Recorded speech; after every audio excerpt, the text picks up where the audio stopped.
Hello everyone, RS academy पे आप सभी का स्वागत है। मैं अनुज कुमार मिश्रा आपको फिजिक्स पढ़ा रहा हूँ। आज की क्लास बहुत इंपॉर्टेंट क्लास है। आज की क्लास में हम लोग देखने वाले हैं न्यूमेरिकल, वो भी अनसॉल्व न्यूमेरिकल, जो कि बुक्स में सॉल्यूशंस नहीं दिया गया है। और सबसे इम्पोर्टेंट बात जो ये है कि यंग्स मॉडल्स में हमने सभी थ्योरी देख लिया, सब कॉन्सेप्ट हम लोग। लेकिन कभी कभी क्या होता है, यदि हम कोई भी कम्पिटिटिव एग्जाम देने जा रहे हैं तो जो हमारे किसी भी टॉपिक पे जो थ्योरी होता है ना, वो सफिशियंट नहीं होता है। क्योंकि कुछ एग्जाम में ऐसे क्वेश्चंस पूछ लिए जाते हैं जो कि थ्योरी में कहीं मिलता ही नहीं है। वो कॉन्सेप्ट या फिर वो जो टर्म है ना, वो हमें न्यूमेरिकल से मिलते हैं। इसीलिए कॉन्सेप्ट थ्रू क्वेश्चंस भी पढ़ना बहुत ज़रूरी है। तो आज की क्लास में मैं कुछ न्यूमेरिकल कराने जा रहा हूँ जो कि बहुत ही इंपॉर्टेंट, बहुत अच्छे न्यूमेरिकल है। और इन न्यूमेरिकल को करने से आप ये कॉन्सेप्ट जो है पहले से अच्छे हो जाएंगे। तो चलिए ठीक है, तो आज का क्लास हम स्टार्ट करते हैं, जो कि यंग्स मॉडल्स पे न्यूमेरिकल सेशन है। और इस न्यूमेरिकल सेशन में हम देखने वाले हैं कुछ बहुत अच्छे अच्छे न्यूमेरिकल। हमारे पास क्वेश्चन है, the breaking stress of aluminium is 7.5 into 10⁻⁷ newton per metre square and find the greatest length of aluminium wire that can hang vertically without breaking. Density of aluminium is 2.7 10⁻⁷ पर metre. ये questions कभी भी आप solve करिए तो question को solve करने का हमारा जो पैटर्न है, ये भी हमारा जो तरीका है वो बिल्कुल बहुत ही आसान है। वो ये है कि हम क्वेश्चंस को हमेशा क्या करेंगे, सबसे पहले रीड करेंगे। रीड करने के बाद क्या गिवन डेटा दिया गया है, उस गिवन डेटा को, तो सबसे पहले हमने क्वेश्चंस को रीड किया। अब गिवन डेटा देखने जा रहे हैं कि गिवन डेटा क्या है। तो गिवन डेटा में इन्होंने सबसे पहला डेटा दिया गया है ब्रेकिंग स्ट्रेस। तो ब्रेकिंग स्ट्रेस जो है वो कुछ अलग नहीं है, ये मैक्सिमम स्ट्रेस की बातें हो रही हैं। ये जो मटेरियल है, ये मैक्सिमम कितना स्ट्रेस वियर कर सकता है ब्रेक होने तक। तो मैक्सिमम स्ट्रेस की जो वैल्यू इन्होंने दिया है वो है 7.5 into 10⁻⁷ newton per metre square. फिर इन्होंने कहा find out the greatest length of aluminium. Aluminium की मैक्सिमम लेंथ क्या होगी, उस लेंथ को ये पूछ रहे हैं। और ये लेंथ आपको कैलकुलेट करना है। लेकिन इससे पहले गिवन डेटा इन्होंने दिया, the density of aluminium is 2.7 10⁻³ kg पर मीटर क्यूब। डेंसिटी हमारे पास जो दिया गया है वो कितना है, 2.7 10⁻³ kg पर मीटर क्यूब। तो हमें हमारे पास फाइंड आउट क्या करना है, फाइंड आउट की यदि हम बातें करें तो हमें फाइंड आउट करना है, फाइंड आउट करना है लेंथ इसका। चलिए ठीक है, तो गिवन डेटा हमने देख लिया। गिवन डेटा के बाद सॉल्यूशंस की हम बातें करने जा रहे हैं। अब देखिए ये एक्चुअली में है क्या। यदि मैं सिंपल सी बात करूं तो हमारे पास ये एक्चुअली में इन्होंने कहा कोई वायर है, एल्यूमिनियम का वायर है। वो एल्यूमिनियम का वायर क्या हो रहा है, वर्टिकली हैंग हो रहा है। इसका कुछ क्रॉस सेक्शनल एरिया ए होगा और मैंने मान लिया इसका कुछ लेंथ जो एल है। ठीक है, क्रॉस सेक्शनल एरिया ए है, लेंथ एल है। अच्छा, ये लेंथ जितना ज़्यादा होगा, क्रॉस सेक्शनल एरिया जितना ज़्यादा होगा, इसका वेट बढ़ते हुए चला जाएगा। इसमें कोई और भी लोड और कोई और लोड नहीं लग रहा है। इसमें जो स्ट्रेस डेवलप होगा इसके ओन वेट की वजह से होगा, सेल्फ वेट की वजह से होगा। तो यहाँ पे मैं आपसे यदि बोलूँ कि जो ब्रेकिंग स्ट्रेस है ना, ब्रेकिंग स्ट्रेस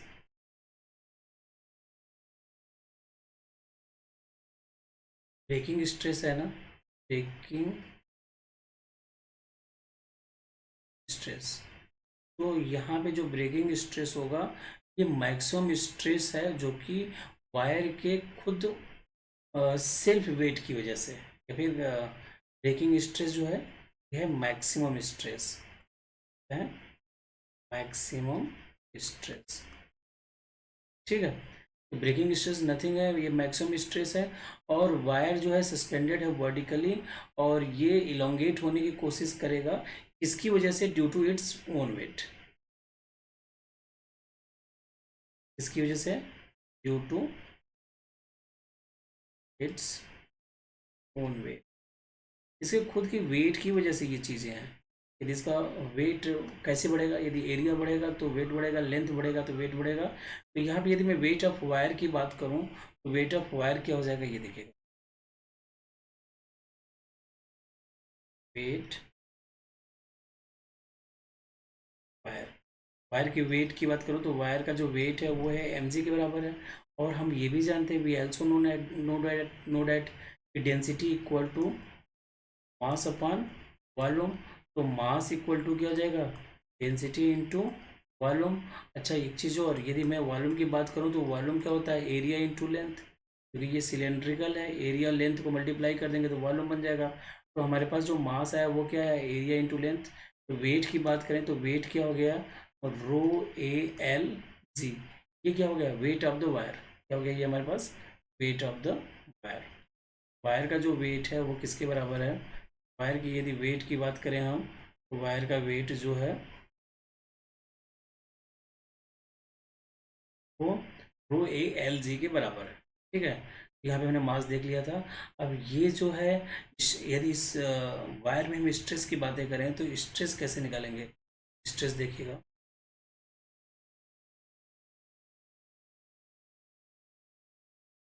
अब स्ट्रेस की हम बात करें तो स्ट्रेस जो होता है, स्ट्रेस इक्वल टू क्या हो जाएगा, weight, stress equal to weight upon area. इस क्योंकि और कोई तो लोड लग ही नहीं रहा है, तो यहाँ पे इंटरनल रेजिस्टिंग फोर्स जो है वो इसके वेट के बराबर हो जाएगा, और वेट अपॉन एरिया जो है स्ट्रेस हो जाएगा। और अभी अभी हमने वेट को निकाला फार्मूला, ये क्या आ रहा था, rho A L G upon area. तो एरिया से एरिया कैंसिल हो गया, तो हमारे पास ये क्या गया, रो एल जी। ये रो एल जी जो है ये स्ट्रेस है। और यदि वायर जो है ब्रेक नहीं होना चाहता है तो ये रो एल जी जो है ये मैक्सिमम स्ट्रेस या ब्रेकिंग स्ट्रेस के बराबर होगा। तो मैंने लिखा फॉर वायर, और यदि ब्रेक नहीं होना चाहता है तो क्या होना चाहिए, तो ये वायर ब्रेक नहीं होना चाहिए, नहीं ये नहीं होना चाहता है तो ये क्या होगा, यहाँ पे रो एल जी जो है वो ब्रेकिंग स्ट्रेस के बराबर होगा। Rho L G equal to breaking stress किसके बराबर होगा, ब्रेकिंग स्ट्रेस के बराबर होगा। अब यदि रो की बात करें तो डेंसिटी दिया गया है, तो डेंसिटी आपने क्वेश्चन में देखा था 2.7 10⁻³ था, कितना था 2.7 10⁻³ एल की वैल्यू हमें निकालनी ही है, जी की वैल्यू हम यहाँ पे 10 मान लेंगे। ब्रेकिंग स्ट्रेस भी क्वेश्चन में दिया गया था और वो वैल्यू था 7.5 10⁻7 न्यूटन पर मीटर स्क्वायर। इसे हम जब सॉल्व करेंगे तो यहाँ पे हमारे पास एल इक्वल टू आ जाएगा 7.5 10⁻7 डिवाइडेड बाई 2.7 10⁻³ 110। तो एल इक्वल टू हमारे पास जो लेंथ आ जाएगा वो आ जाएगा 2.8 10⁻³ 2.8। तो ये देखिए, ये हमारे पास एक क्वेश्चन था और बहुत ही आसान क्वेश्चन था, हमने इसको यहाँ पे कैलकुलेट कर लिया। नेक्स्ट क्वेश्चन हम, अगला क्वेश्चन हम देखने जा रहे हैं। ये भी बहुत अच्छा क्वेश्चन है और बहुत ही आसान क्वेश्चन है। यहाँ पे कहा जा रहा है कि ये हमारे पास यहाँ पे स्टील के वायर हैं जिनका जो लेंथ है वो 5 मीटर है, और क्रॉस सेक्शन है 3 × 10⁻5 - 10⁻⁻5 metre square, stressed by same amount as copper wire of length 3 meter and cross section 4 into 10 to the power minus 5 meter square under a given length. What is the ratio of Young's modulus of steel to that of copper? बहुत आसान question है, questions को सिर्फ read करने की हमें थोड़ी सी ज़रूरत है कि हम क्वेश्चंस को रीड कर लेते हैं तो बाकी हमारी सॉल्व हो जाती थी। इन्होंने कहा कि हमारे पास, सबसे पहले मैं गिवन डेटा की बात कर रहा हूँ कि दो वायर है, एक स्टील का वायर है, दूसरा किसका है, क्या है, दो वायर है। एक हमारे पास क्या है, स्टील का वायर है, दूसरा हमारे पास जो है कॉपर का है, कॉपर। ठीक है, तो स्टील का वायर जो है वो 5 मीटर है, उसकी लेंथ क्या है, तो मैं यहाँ पे लेंथ ऑफ एस स्टील मैंने लिख दिया, ये कितना है 5 मीटर, 5 मीटर। और क्रॉस सेक्शनल एरिया की बात करें यदि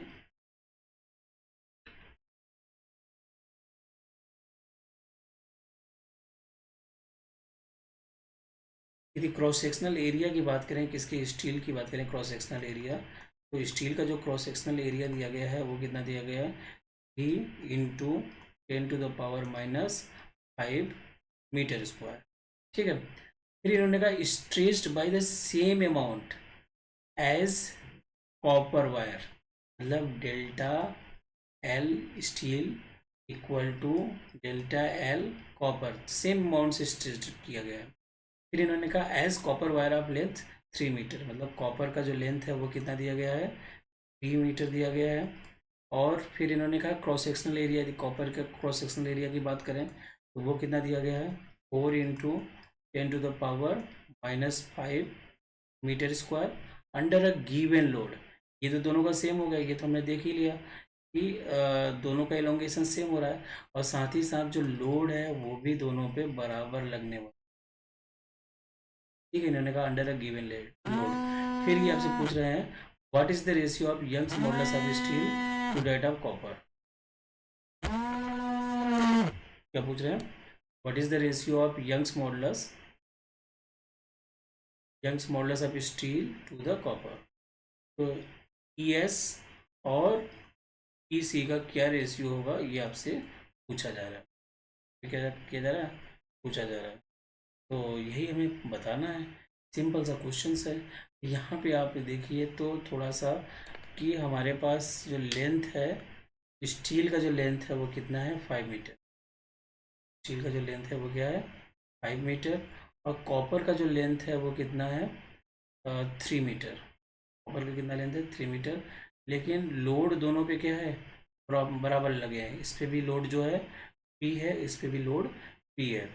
ठीक है, तो अब हम इस क्वेश्चन को देखो कितने आसानी से सॉल्व कर लें। तो हम जानते हैं कि हमारे पास जो यंग्स मॉडुलस होता है, यंग्स मॉडुलस जो है वो स्ट्रेस अपॉन स्ट्रेन होता है। यंग्स मॉडुलस क्या होता है, स्ट्रेस अपॉन, यदि मैं ईएस की बात करूँ तो स्ट्रेस अपॉन स्ट्रेन। सिमिलरली यदि यंग्स मॉडुलस कॉपर की बात करें तो ये भी क्या होता है, स्ट्रेस अपॉन स्ट्रेन। ठीक है, तो मैंने इन दोनों का रेशियो निकालना है। और हमारे पास यदि मैं स्ट्रेस की बात करूँ, स्ट्रेस क्या होता है, लोड होता है, गिवन लोड इन्होंने पी दे दिया है। और स्ट्रेन जो है,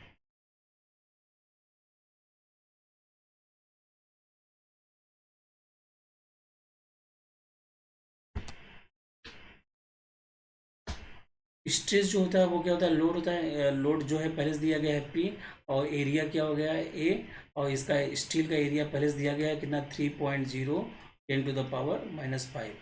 फिर स्ट्रेन की बात करें तो स्ट्रेन क्या होता है, डेल्टा एल। और डेल्टा एल तो दोनों में क्या बराबर है, तो दोनों में डेल्टा एल को मैंने क्या लिख दिया, डेल्टा एल कर दिया। ये हो गया डेल्टा एल।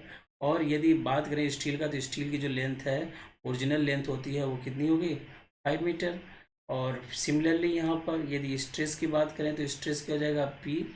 और एरिया की बात करें तो कॉपर के लिए जो एरिया है वो कितना है, 4 × 10⁻⁻5। और डेल्टा एल दोनों में क्या है, बराबर है। और इसकी जो लेंथ है वो क्या है, 3। तो पी से पी कैंसिल हो गया, डेल्टा एल से डेल्टा एल कैंसिल हो गया। फिर इसे हम जब सॉल्व करेंगे तो हमारे पास क्या आ जाएगा, डेटा देखिएगा ये आ गया। यहाँ पे मैं लिख लेता हूँ, यहाँ पे हमारे पास ये डेटा आ गया, 5/5/3.0 10⁻⁻5 इंटू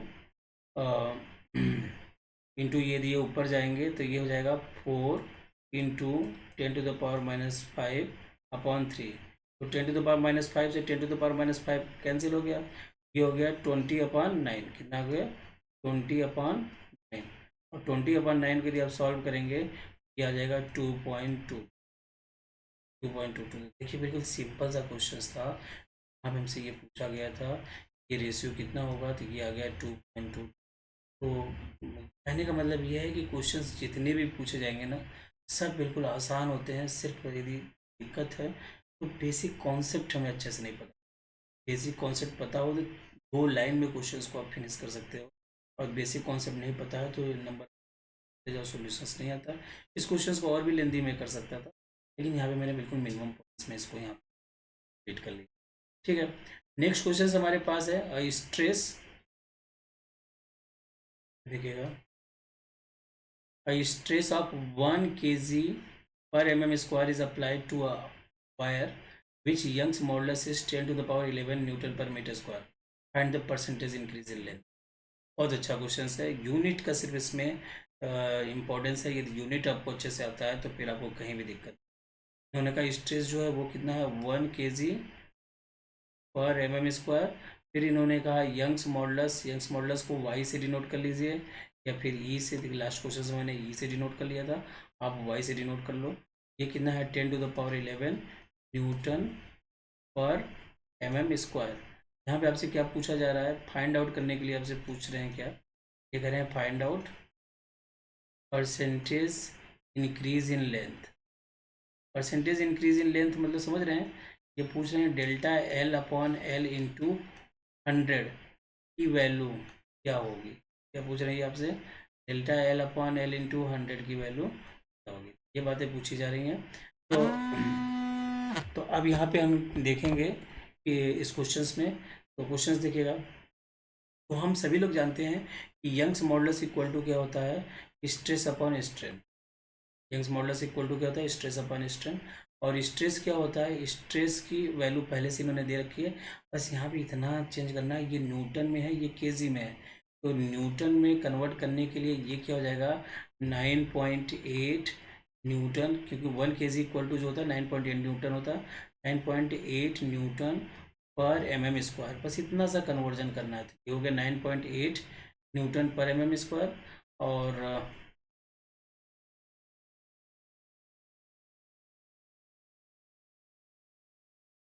इस क्वेश्चन में थोड़ा सा ये 9.8 न्यूटन पर एम स्क्वायर, ये 10⁻11 Newton per metre square book में जो दिया गया है, एम स्क्वायर नहीं है यहाँ पे, हमें मीटर स्क्वायर है। क्या है ये, मीटर स्क्वायर है। थोड़ा सा बुक में देखेंगे SLR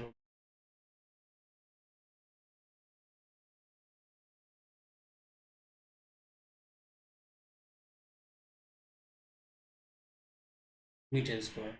तो ये जो है सबसे पहले हम यंग्स मॉडुलस को ही कैलकुलेट कर लेते हैं। तो यंग्स, ये यहाँ पे स्ट्रेन की जगह मैंने क्या रख दिया, ये किसमें, न्यूटन पर मीटर स्क्वायर में, और ये क्या हो गया strain delta L upon L.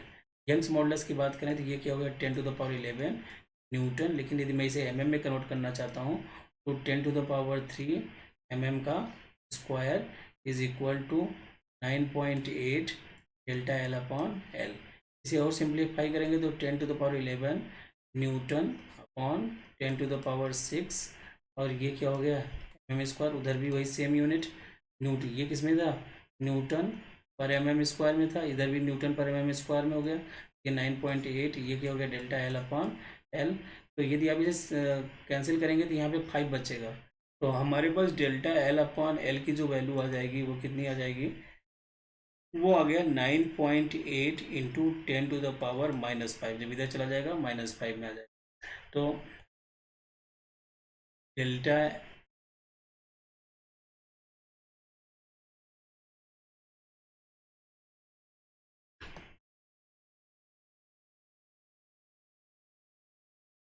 यहाँ पर delta L upon L equal to कितना आ गया हमारे पास 9.8 10⁻−5, जिसे हम सिंप्लीफाई करेंगे 0.98।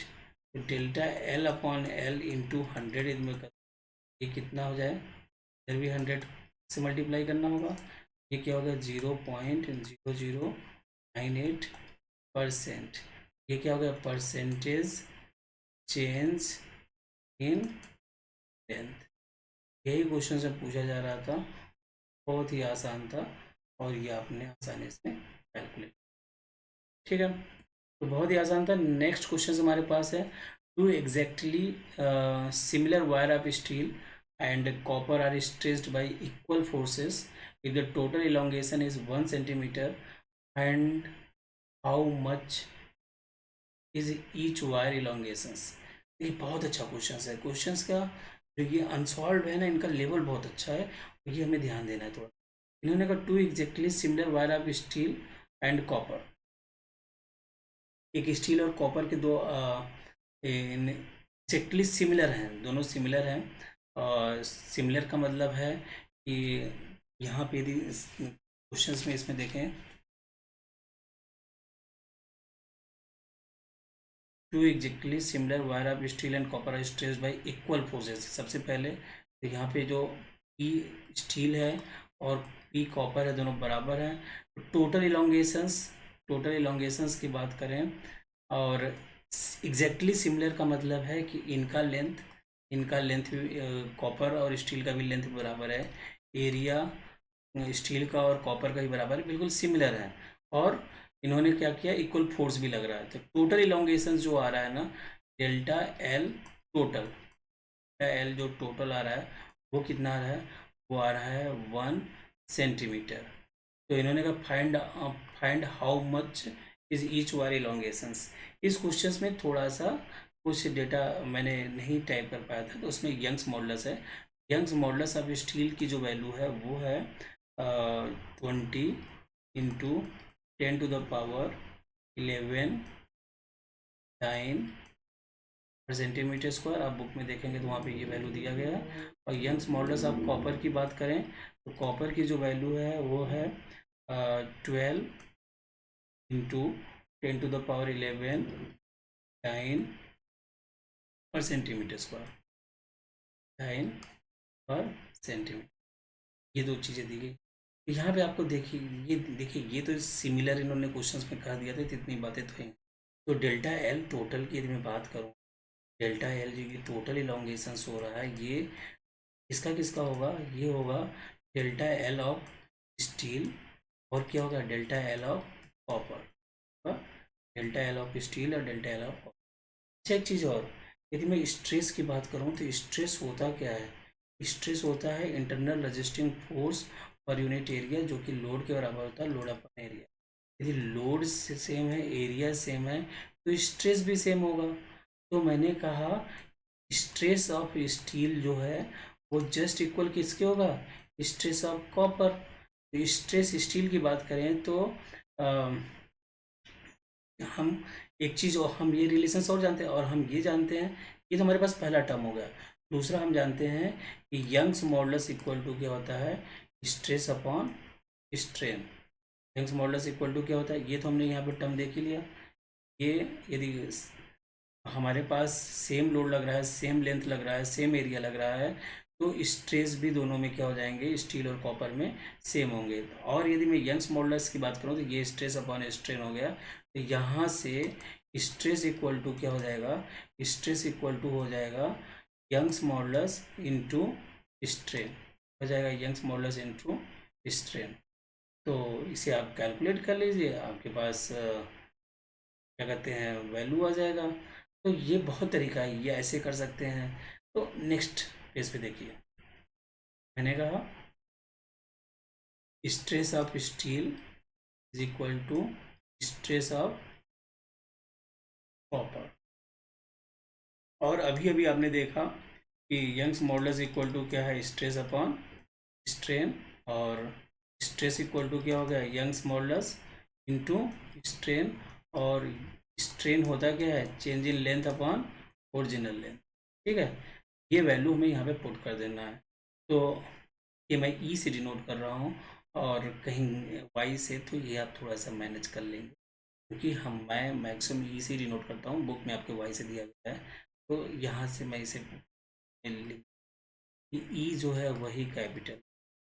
ठीक है, तो यहाँ पर इस बैक पेज पे भी इसी को मैंने यंग्स मॉडुलस स्टील मान, क्या है यंग्स मॉडुलस ऑफ कॉपर मान।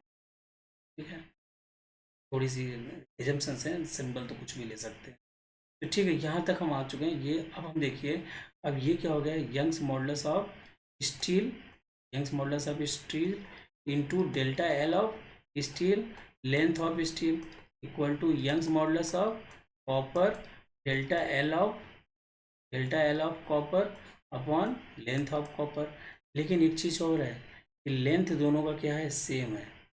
लेंथ क्या है, लेंथ क्या है, दोनों का सेम है।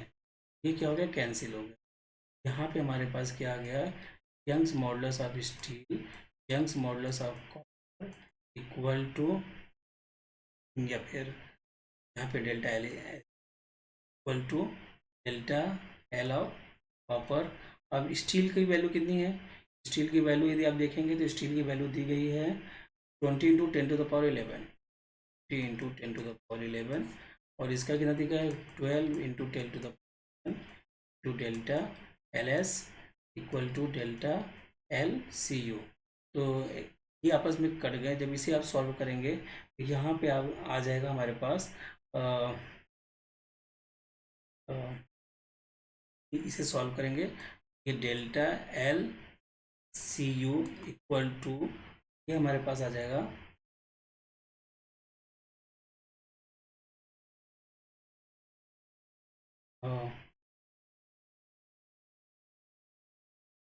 डेल्टा LCU,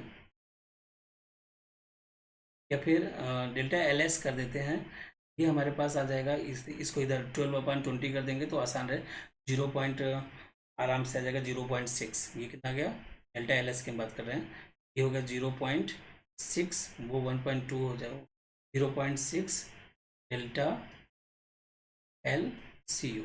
यहाँ से क्या आ गया हमारे पास 0.6 डेल्टा LCU। ये हमारे पास डेल्टा S आ गया। और हम पहले से जानते हैं क्या कि delta LS plus delta LS plus delta CU equal to 1। तो हमारे पास ये क्या हो गया, डेल्टा LS की जगह मैं क्या वैल्यू रख दे रहा हूँ, डेल्टा LS की जगह मैं रख दे रहा हूँ 0.6 delta LCU plus delta LCU equal to 1। ये हो गया हमारे पास कितना, 1.6 डेल्टा LCU इक्वल टू 1।